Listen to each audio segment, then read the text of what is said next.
अस्सलामुअलैकुम, welcome to my channel education with Mirha. कल मैंने फ़र्स्ट पार्ट करिकुलम का अपलोड कर दिया था, उसके कुछ एमसीक्यूज़ रह गए थे, क्रक्स हम कर रहे थे। उसका पार्ट 2 जो है वो ये है, इसमें हम नेक्स्ट जो फर्दर इसके एमसीक्यूज़ हैं वो करेंगे। 51 है, अ फ्रेमवर्क और plan of action for curriculum preparation is called curriculum design. यानी जो भी फ्रेमवर्क या प्लान ऑफ एक्शन हम करते हैं करिकुलम को प्रिपेयर करने के लिए, वो हमारा डिज़ाइन होता है। Subject centre design revolve around the, जो करिकुलम के आगे टाइप्स आ जाती हैं, subject centred, learner centre, activity centre. तो उस तरह से जो सब्जेक्ट सेंटर करिकुलम है वो किसके गिर्द रिवॉल्व करता है, किसके गिर्द घूमता है, तो वो कंटेंट के गिर्द घूमता है। Knowledge is compartmentalized in curriculum type. Knowledge जो है वो किस में कंपार्टमेंट, उसके पार्ट्स कर लिए जाते हैं, तो वो है सब्जेक्ट सेंटर में। सब्जेक्ट सेंटर में आपको पता है बुक सेंटर्ड होती है, इसमें बुक से सारा काम करवाया जाता है, तो इसलिए नॉलेज को पार्ट्स में डिवाइड कर दिया जाता है। उसके अलावा इसमें पहले से प्रेयर प्लानिंग नहीं होती है। Prayer planning is characteristics of curriculum type subject centre. Explanatory method are used in curriculum type. Explanation का जो मेथड इस्तेमाल किया जाता है वो भी सब्जेक्ट सेंटर में ही होता है। Broad field curriculum is modification of curriculum subject centre. Broad field जो है वो भी सब्जेक्ट सेंटर करिकुलम की ही नेक्स्ट फर्दर टाइप है। आगे है रोट लर्निंग। रोट लर्निंग मतलब रट्टा लगाना।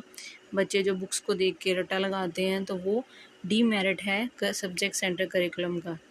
Teacher training is less emphasized in curriculum type. इसमें ज़्यादा करिकुलम पे फोकस नहीं किया जाता टीचर ट्रेनिंग पे, तो वो है सब्जेक्ट सेंटर करिकुलम।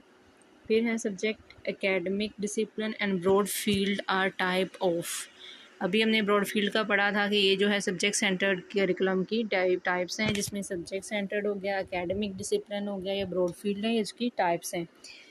आगे है teacher is more active, dominant and expert in curriculum.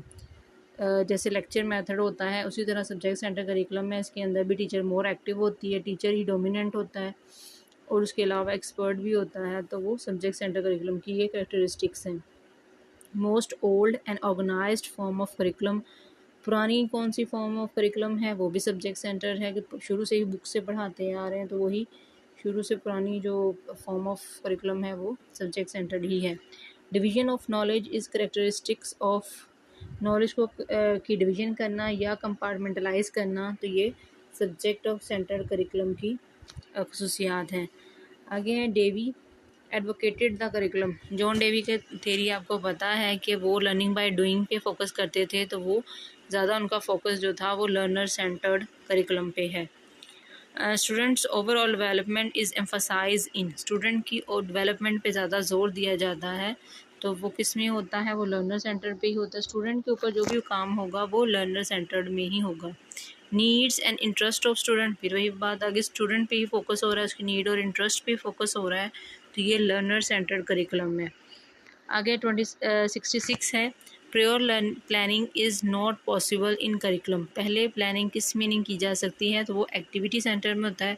Activity on the time, on the situation, और आपकी चीज़ों को देखते हुए हमने डिसाइड करते हैं टीचर्स, तो वो उसमें हम पहले से प्लानिंग नहीं करते हैं। Model of curriculum would not move above elementary level. Elementary level से ऊपर कौन सा करिकुलम है जो हम नहीं करवा सकते हैं, तो वो एक्टिविटीज़ करिकुलम होता है, क्योंकि वो एक्सपेंसिव होता है और बच्चों की तादाद ज़्यादा हो जाती है, तो इस वजह से वो करवाना मुश्किल हो जाता है।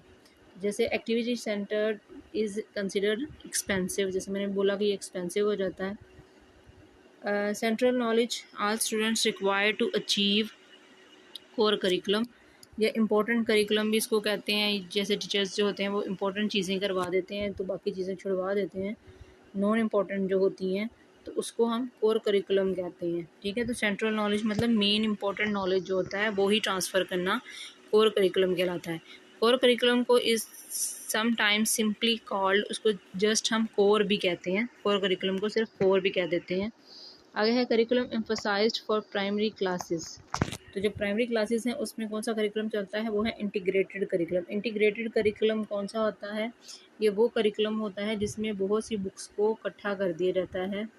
जैसे इसी वजह से इसको इंटीग्रेटेड करिकुलम कहते हैं, 2-3 बुक्स को मिला के एक बुक बना दिया जाता है। इसमें है decreasing number of books is the purpose of number of books को कम करना इंटीग्रेटेड करिकुलम में होता है। इंटरडिसिप्लिनरी या थीमेटिक करिकुलम कौन सा होता है?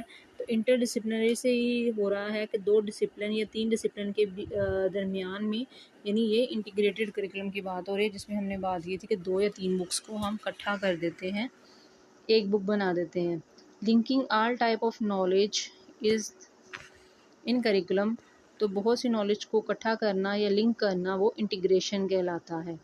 Effectiveness of curriculum is determined by it's, curriculum की इफेक्टिवनेस जो है वो देखनी हो तो हम कहाँ से करते हैं? एवेल्युएशन के ज़रिए से हमें इफेक्टिवनेस का पता चलता है। Analysis of people's activities done in evaluation procedure, लोगों की एक्टिविटी या स्टूडेंट्स की एक्टिविटी को देखने के लिए हम कौन सा प्रोसीजर एवेल्यूशन में इस्तेमाल करते हैं?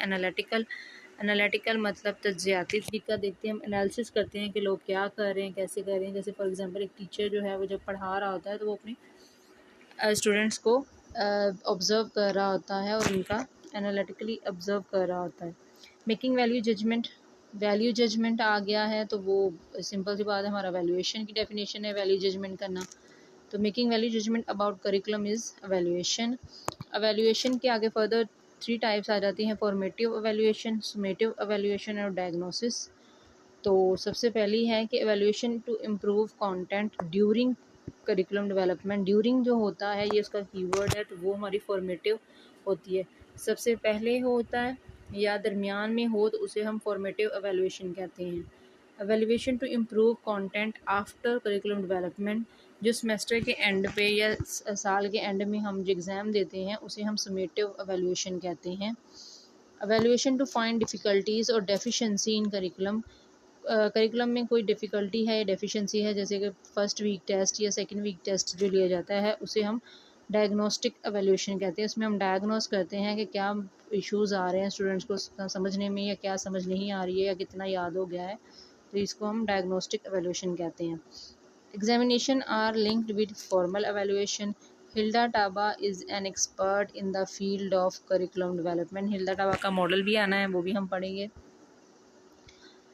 Curriculum improvement should be a continuous process. Curriculum में जो चेंजेस हैं, जो इम्प्रूवमेंट है, वो कॉन्टीन्यूस प्रोसेस होना चाहिए, क्योंकि करिकुलम में कुछ ना कुछ चेंजेस वक्त के साथ साथ आती ही रहती हैं, तो वो कॉन्टीन्यूस प्रोसेस होना चाहिए। Most important component of lesson planning is, जब भी हम लेसन प्लानिंग करते हैं तो उसका सबसे पहला और मोस्ट इम्पॉर्टेंट जो कंपोनेंट होता है वो उसके ऑब्जेक्टिव्स होते हैं। जैसे कोई भी काम करना हो तो सबसे पहले उसके हमारा ऑब्जेक्टिव सेट करना बहुत ज़रूरी है। उसी तरीके से objectives broad in nature are called general objectives, जो ब्रॉड होते हैं, मैंने आपको पहले भी करवाए हैं, ब्रॉड, स्पेसिफिक और बिहेवियरल, तीनों किस्म के ऑब्जेक्टिव्स मेरी पिछली वीडियो में आपको मिल जाएंगे, आप वहाँ पे जाके देख सकते हैं। Specific objectives are synonyms to, specific जो ऑब्जेक्टिव्स हैं उनको हम और क्या कहते हैं? इंस्ट्रक्शनल ऑब्जेक्टिव्स भी कहते हैं। ये इंस्ट्रक्शंस टीचर्स किस तरह पढ़ा रहा है और कितना उस बच्चे को समझ आएगा, ये पर डे होता है। डेली बेस पे इसको चेक किया जाता है कि डेली इंस्ट्रक्शन के बाद बच्चे के कौन से कितने ऑब्जेक्टिव्स हासिल हुए और बच्चे में क्या चेंजेस भी आए। Behavioural objectives are related to the student outcomes, ठीक है। Source of achieving one's objective is his, बच्चे के अंदर जो हम लोग ऑब्जेक्टिव्स को हासिल करना होता है वो किसके ज़रिए होता है? उनके एक्शंस के ज़रिए। बच्चों के एक्शंस के ज़रिए हमें पता चलता है कि हमने ऑब्जेक्टिव्स को हासिल कर लिया है या नहीं किया है। Content includes knowledge, skill, attitude and values. Content जो हम बनाते हैं, जो हमारा करिकुलम होता है उसके अंदर जो कंटेंट होता है वो उसके अंदर क्या क्या मौजूद होता है? उसके अंदर नॉलेज, स्किल्स, एटीट्यूड और वैल्यूज़ होते हैं। स्कूल वाइड आउटकम्स में बी क्लासिफाइड अंडर गोल्स। यहाँ पे मैंने थोड़ा सा जस्टिफाई किया हुआ है, लिखा हुआ है कि नेशनल लेवल पे जो होते हैं वो एम्स होते हैं, स्कूल लेवल पे जो हमें चाहिए होते हैं वो गोल्स होते हैं, जो क्लास लेवल पे होते हैं वो हमारे ऑब्जेक्टिव्स होते हैं। ठीक हो गया? तो इस तरह से आपको याद रहेंगे। What guides for content selection, content selection में हमारी क्या चीज़ मदद करती है, कौन सी चीज़ हमें हेल्प करती है, तो वो हमारे ऑब्जेक्टिव्स होते हैं। जैसे इसके एलिमेंट्स 4 एलिमेंट्स थे ना, objective, content, methodology and evaluation.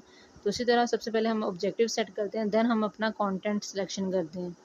तो गाइड क्या करता है? हमारे ऑब्जेक्टिव्स करते हैं। Basically the nature of aims are nature of aims की आइडियाज़ जो होते हैं वो हमें कहाँ से आते हैं, फ़िलासफ़िकल से। तो इसी वजह से इसकी नेचर ऑफ एम्स जो हैं वो भी फ़िलासफ़िकल होते हैं। इन selecting curriculum subject matter one should consider, जब भी सब्जेक्ट मैटर हम सेलेक्ट करते हैं तो सबसे पहले हमें किस चीज़ को देखना चाहिए, हमें स्टूडेंट को देखना चाहिए, उसकी आईक्यू को देखना चाहिए कि कौन सी एज की कौन सी क्लास के लिए हम जो करिकुलम है वो सेट कर रहे हैं। Curriculum is implemented in, curriculum कहाँ इम्प्लीमेंट होता है, इंस्टीट्यूशन में, स्कूल में, कॉलेजेस में। Curriculum design to meet the need of all students, जो करिकुलम तमाम स्टूडेंट्स की नीड को पूरा करता है उस करिकुलम को क्या कहते हैं, general education. Who decide what the student will study in class, कौन डिसाइड करता है कि बच्चा क्लास में क्या पढ़ेगा, तो वो टीचर करती हैं, क्योंकि टीचर पढ़ा रही होती हैं तो टीचर ही डिसाइड करेंगी। Curriculum effectiveness is determined by student interest. आगे इफेक्टिवनेस की बेस पे हमने एवेल्यूशन कहा था, और अब यहाँ पे आ रहा है कि इफेक्टिवनेस भी चेक करनी हो तो कहाँ से होती है, स्टूडेंट इंटरेस्ट को देखते हुए ही हम चेक करते हैं इफेक्टिवनेस के सही जा रहा है कि नहीं जा रहा। करिकुलम प्रेजेंट इंस्ट्रक्शनल मटेरियल, ये एक डेफिनेशन है, ये किसने दी थी, ये स्मिथ ने दी है। इसमें इंस्ट्रक्शनल मटेरियल की बात आएगी तो वो स्मिथ की शॉर्ट है ये डेफिनेशन।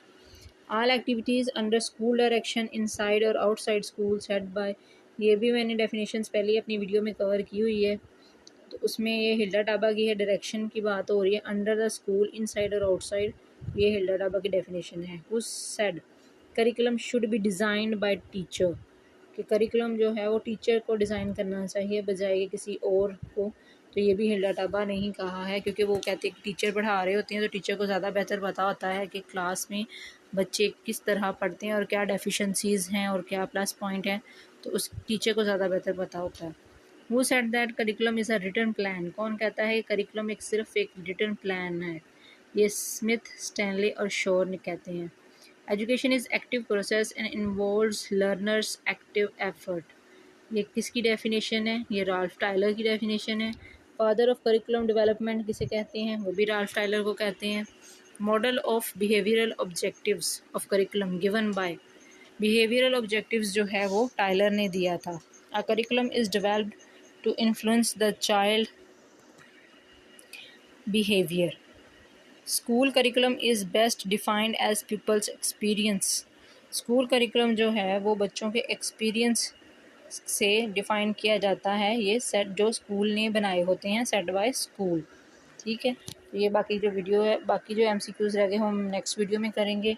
और कोई चीज़ ना समझ आए, कोई क्वेश्चन हो तो आप मुझे कमेंट में पूछ सकते हैं। और इनकी डेफिनेशन की वीडियो जो है वो मेरे पहले चैनल पे अपलोड है, आप वो ज़रूर देखिएगा। Thank you.